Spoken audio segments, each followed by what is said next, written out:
الرحمن الرحيم يا أيها الناس اتقوا ربكم الذي خلقكم من نفس واحدة وخلق منها زوجها وبث منهما رجالا كثيرا ونساء واتقوا الله الذي تساءلون به والأرحام إن الله كان عليكم رقيبا يا أيها الناس اتقوا الله حق تقاته ولا تموتن إلا وأنتم مسلمون الله أكبر الله أكبر الله أكبر لا إله إلا الله والله أكبر الله أكبر ولله الحمد اتقوا الله عباد الله സ്നേഹമുള്ള സത്യവിശ്വാസികളെ വിശ്വാസിനികളെ സന്തോഷം നിറഞ്ഞ ഒരു സുദിനത്തിലാണ് ഞാനും നിങ്ങളും ഇന്ന് സന്നിഹിതരായിരിക്കുന്നത്.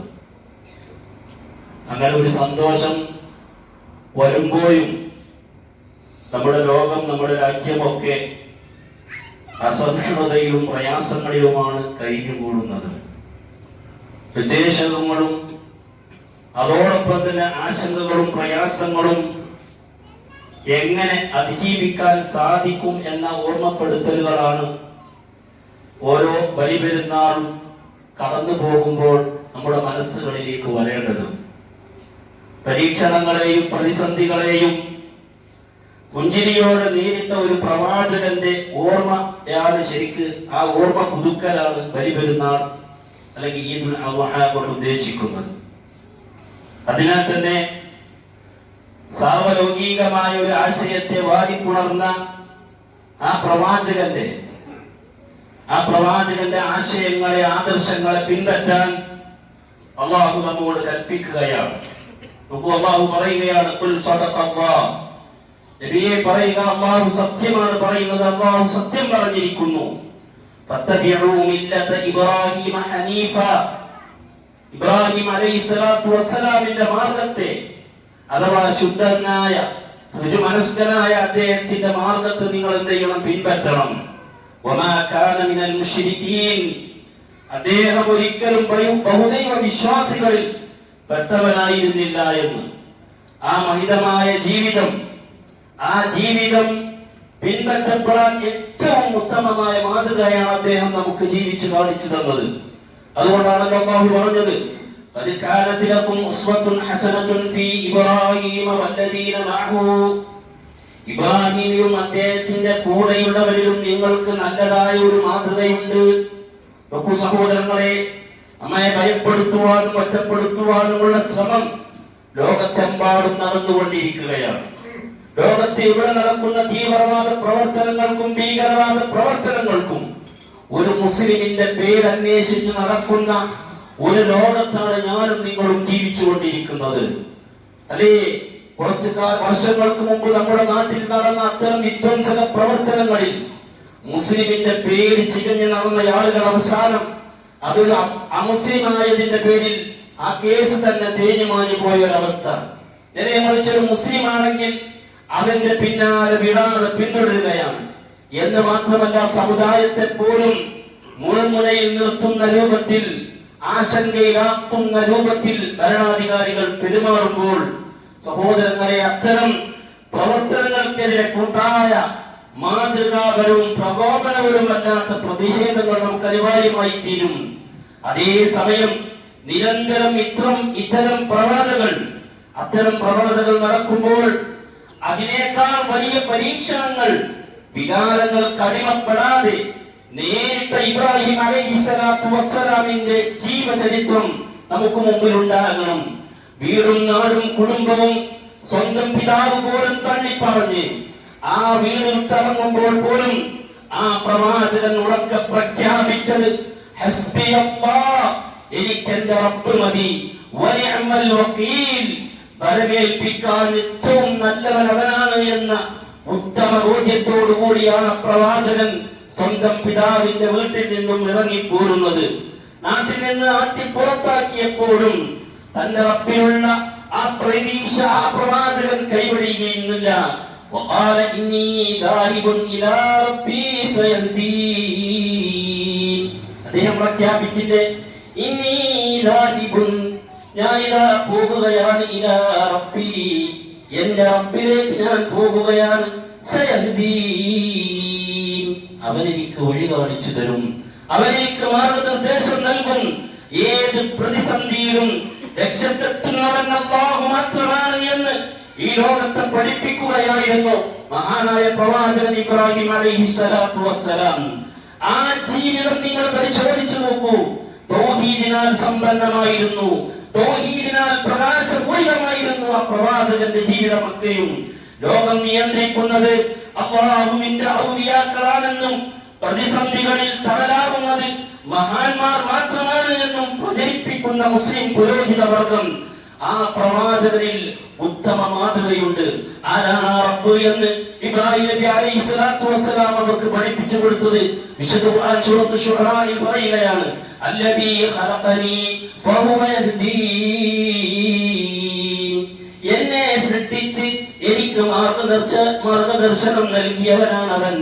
വല്ലദീ ഹുവ യുത്ഇമുനി വയസ്കീൻ, അവൻ എനിക്ക് ഭക്ഷണം നൽകുന്നു, എനിക്ക് കുടിക്കുവാൻ വെള്ളവും നൽകുന്നവനാകുന്നു അവൻ. വഇദാ മരിദ്തു ഫഹുവ യശ്ഫീൻ, എനിക്ക് രോഗം ബാധിച്ചാൽ എന്റെ രോഗം സുഖപ്പെടുത്തുന്ന റബ്ബാണ് ആ റബ്ബ്. വല്ലദീ യുമീതുനി സുമ്മ യുഹീൻ, എന്നെ മരണപ്പെടുത്തുകയും പിന്നീട് എന്നെ ജീവിപ്പിക്കുകയും ചെയ്യുന്നവനാണ് അവൻ. വല്ലദീ യത്അമു أن يغفر لي خطيئتي يوم الدين, പ്രതിഫല നടപടിയുടെ നാളെ അന്ത്യനാളിൽ വിചാരണ ചെയ്യുന്ന ദിവസത്ത് എന്റെ തെറ്റുകളെല്ലാം എനിക്ക് പുറത്തു തരുന്നവൻ ഞാൻ ആഗ്രഹിക്കുന്നവനാണവൻ. ഓരോന്ന് ആ പ്രവാചകൻ പഠിപ്പിച്ചു കൊടുക്കുകയാണ് സമൂഹത്തിന്. പ്രശ്നം വന്നാൽ, ദുഃഖം വന്നാൽ, സങ്കടം വന്നാൽ, മകനെ കിട്ടാതെ വിഷമിച്ചപ്പോ ആ പ്രവാചകൻ പ്രാർത്ഥിച്ചല്ലോ, റബ്ബി ഹബിലി മിനസ് സ്വാലിഹീൻ, അല്ലാഹുവേ എനിക്കൊരു സന്താനത്തെ പ്രദാനം ചെയ്യണേ. അല്ലാഹു നൽകിയില്ലേ സഹോദരങ്ങളെ? അതെ, ഇതെല്ലാം ചെയ്യുന്നവൻ അല്ലാഹു മാത്രമാണ്. ബുദ്ധി നശിക്കുകയോ തിന്നുകയും കുടിക്കുകയും ചെയ്യുകയോ ഭൂമിയിൽ ജീവിച്ച് മരിക്കുകയോ ചെയ്യുന്നവർക്ക് ഒരിക്കലും ആരാധന അർഹിക്കുന്നില്ല. രാഗങ്ങളിലോ മറ്റോ പോയി അത്തരം ആരെങ്കിലും ആരാധിക്കുകയും അല്ലെങ്കിൽ അവരോട് ആരാധനയുടെ ഏതെങ്കിലും ഒരു വശം നൽകുകയോ ചെയ്താൽ എത്രത്തോളം ഈ ലോകത്തെ നിയന്ത്രിക്കാൻ പോലും കഴിയുന്ന മഹാന്മാരുണ്ടെന്ന വിശ്വാസം പോലും, ആ ഒരു വിശ്വാസം മതി അവന്റെ സകലമായ അമലുകളും ബാത്തിലാകാൻ.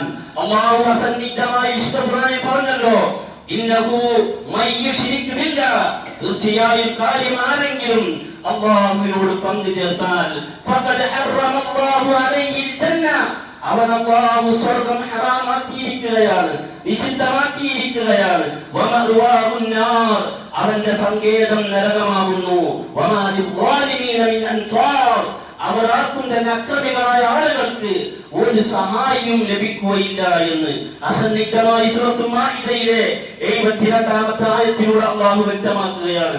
സഹോദരങ്ങളെ, നാം ഭീതിയായ ഈ ലോകത്ത് ജീവിക്കുമ്പോൾ പ്രവാചകൻ സല്ലല്ലാഹു അലൈഹി വസല്ലമയും അവിടുത്തെ അനുയായികൾക്കും നിർഭയത്വം ലഭിച്ചത് അല്ലാഹുവിലുള്ള അചഞ്ചലമായ ബലമേൽപ്പിക്കുന്നത് മൂലം ലഭിച്ചതാണ് അവർക്ക്.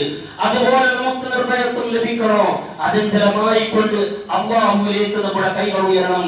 നമ്മുടെ പ്രാർത്ഥനയുടെ ഏതേത് വശമുണ്ടോ അതിന്റെ റബ്ബിലേക്ക് മാത്രമേ ഞാൻ അർപ്പിക്കുകയുള്ളൂ എന്ന ഒരു നിശ്ചയദാർഢ്യം ആ ഒരു മനസ്സിനെ നമ്മൾ പാകപ്പെടുത്തേണ്ടതുണ്ട്.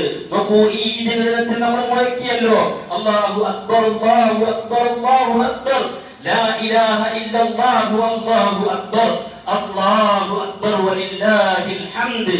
അതെ, നമ്മൾ ഈ ദിനത്തിൽ മുഴക്കിയ തക്ബീറും ഹജ്ജിൽ ഉയർത്തുന്ന തൽബിയത്തുമെല്ലാം അല്ലാഹു മാത്രമാണ് വലിയവനെന്നും ഭയപ്പെടാൻ അർഹൻ അല്ലെങ്കിൽ ഭയക്കേണ്ടത് അവനെ മാത്രമാണെന്നും മനസ്സിനെ ഊട്ടിയുറപ്പിക്കുന്നതായിരുന്നു. അതെല്ലാം കുടുംബം ശിഥിലമാകുന്ന, കുടുംബ ജീവിതത്തിന് ഒരു പ്രാധാന്യവും കൽപ്പിക്കാത്ത, വില കൊടുക്കാത്ത ഒരു ലോകത്താണ് ഞാനും നിങ്ങളും ജീവിച്ചു കൊണ്ടിരിക്കുന്നത്.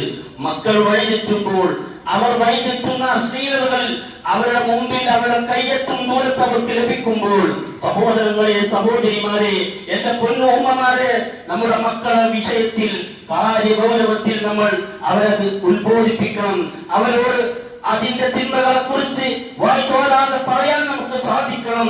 മക്കളെ ചേർത്ത് പിടിക്കാൻ നമുക്ക് സാധിക്കണം. അവരോടൊപ്പം സമയം ചെലവഴിക്കാനുള്ള സമയം നമ്മൾ കണ്ടെത്തണം. കാരണം മാനയം കുടുംബങ്ങൾക്കുമൊന്നും സുരക്ഷയില്ലാത്ത വിധം സാമൂഹിക ചുറ്റുപാടുകൾ മാറിക്കൊണ്ടിരിക്കുകയാണ്. ഉത്തമ സമുദായങ്ങൾ ഇവിടെ ബാധിച്ച ഉത്തരവാദിത്വമാണ് നമുക്ക് നിർവഹിക്കാനുള്ളത്. ഏറ്റവും ചുരുങ്ങിയത് സമുദായത്തിന് ചീത്തപ്പേര് വരാത്ത വിധം മതത്തിന്റെ സാന്നിധ്യം ജീവിതത്തിൽ ഉറപ്പുവരുത്താനെങ്കിലും ഓരോ മുസ്ലിമും തയ്യാറാകണം. അതിന് കഴിയേണ്ടതുണ്ട്. അതിനെന്ത് വേണം? പ്രമാണങ്ങളിലേക്ക് മക്കളെ കൈപിടിച്ചു കൊണ്ടുവരേണ്ട ഉത്തരവാദിത്വം അത് ഓരോ രക്ഷിതാവിനുമുണ്ട്. അങ്ങനെ പ്രമാണങ്ങളെ പഠിക്കുമ്പോൾ അവർക്ക് ഉന്നതമായ മൂല്യങ്ങൾ ലഭിക്കുകയാണ്. ഈ ഈദ് ദിനത്തിൽ സഹോദരങ്ങളെ, സുന്നത്തുകൾ നമ്മൾ അധികരിപ്പിക്കാൻ നമുക്ക് സാധിക്കേണ്ടതുണ്ട്. അതേ, റസൂലുള്ളാഹി സ്വല്ലല്ലാഹു അലൈഹി വസല്ലം ഈ ഈദ് ദിനത്തിൽ ധാരാളം ഏറെ ശ്രേഷ്ഠകരമാണെന്ന് പഠിപ്പിച്ചൊന്നാണ് സദഖ നൽകുക എന്നുള്ളത്. അവിടുന്ന് ഖുതുബ കഴിഞ്ഞതിന് ശേഷം ചില സഹാബികളെയും കൂട്ടി വനിതാ സഹാബികളുടെ അടുക്കലേക്ക് പോവുകയും അവരിൽ നിന്ന് സദഖ സ്വീകരിക്കുകയും ചെയ്തിരുന്നു എന്ന് ഹദീസുകളിൽ കാണാം. അത് പ്രത്യേകം ശ്രദ്ധിക്കണം. അവർക്ക് മാത്രമല്ല, എല്ലാവരും സദഖ നൽകണം. നമുക്കറിയാമല്ലോ, നമ്മൾ ഇവിടെ ഈ ഒരുമിച്ച് കൂടിയ ഈ ബിൽഡിംഗിൽ ഇത് തയ്യാറാക്കുന്നതിന് വേണ്ടി വലിയൊരു സംഖ്യ നമുക്കതിന് ചെലവ് വരും. അതുകൊണ്ട് എല്ലാവരും സഹായിക്കണമെന്ന് ഉണർത്തുകയാണ്. അതോടൊപ്പം തന്നെ കുട്ടികൾക്കും മുതിർന്നവർക്കുമെല്ലാം സമ്മാനങ്ങൾ നൽകി അവരോടുള്ള സ്നേഹം ഊട്ടിയുറപ്പിക്കാൻ നമുക്ക് സാധിക്കേണ്ടതുണ്ട്. ഈദ് മുസല്ലയിലേക്ക് വരുന്നതും തിരിച്ചു പോകുന്നതും വ്യത്യസ്തമായ വഴികളിലൂടെ ആയിരിക്കണമെന്ന് റസൂലുള്ളാഹി സ്വല്ലല്ലാഹു അലൈഹി വസല്ലം നമ്മെ പഠിപ്പിച്ചതാണ്. അതുപോലെ പരസ്പരം കാണുമ്പോൾ നമ്മൾ എന്ത് ചെയ്യണം? ആശംസകൾ കൈമാറാൻ നമുക്ക് സാധിക്കേണ്ടതുണ്ട്. തഖബ്ബലല്ലാഹു മിന്നാ വമിൻകും എന്നൊക്കെ പറഞ്ഞുകൊണ്ട് പരസ്പരം നമ്മുടെ ഈദ് ആശംസകൾ കൈമാറണം. അങ്ങനെ ഉത്തമമായ ഒരു സമൂഹത്തിന്റെ ഉത്തമമായ നിലനിൽപ്പ് നമ്മളിലൂടെ കാണിച്ചു കൊടുക്കാൻ ഓരോ ആളുകളും ശ്രമിക്കേണ്ടതുണ്ട്. ഈ ഒരു സാഹചര്യത്തിൽ പ്രത്യേകം എടുത്തു പറയേണ്ട മറ്റൊരു കാര്യമുണ്ട്. നമ്മുടെ ഭിന്നിപ്പിനെതിരെയുള്ള നമ്മുടെ ഐക്യമാണ് അതിൽ ഏറ്റവും പ്രധാനപ്പെട്ടത്.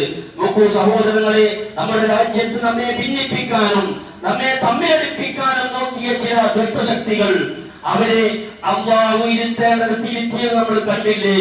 ആ രൂപത്തിൽ നമ്മൾ ഒന്നിച്ചു നിന്നാൽ നമ്മെ ഒരു ശക്തിക്കും തൊടാൻ കഴിയില്ല എന്നുള്ള ഉത്തമ ബോധ്യം സഹോദരങ്ങളെ നമുക്ക് ആദ്യം ഉണ്ടാകണം.